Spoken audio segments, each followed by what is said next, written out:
Hi అండి. నమస్తే. ఒక మంచి పుస్తకం, ఒక మంచి మనిషి అంత తొందరగా అర్థం కారు. లోతుగా చదవాల్సిందే. టైం ఉన్నప్పుడు కుటుంబంతో గడపడం కాదు, టైం కుదుర్చుకొని కుటుంబంతో గడపండి. నీళ్లు నిశ్చలంగా ఉన్నప్పుడే ప్రతిబింబాన్ని చూడగలుగుతాం. అలాగే మన మనస్సు నిర్మలంగా ఉన్నప్పుడే ఎదుటివారిలో మంచిని చూడగలుగుతాం.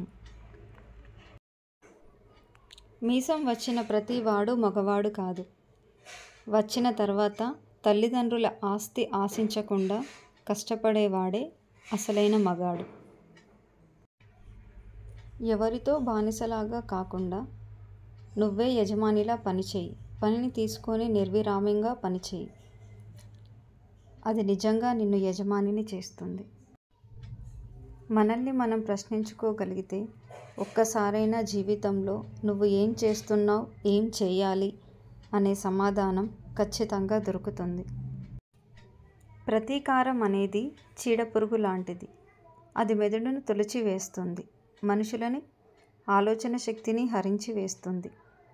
అందుకే ప్రతీకార ధోరణి వీడండి, మనశ్శాంతిగా ఉండండి. ఏమి జరిగినా నిరాశ చెందకండి.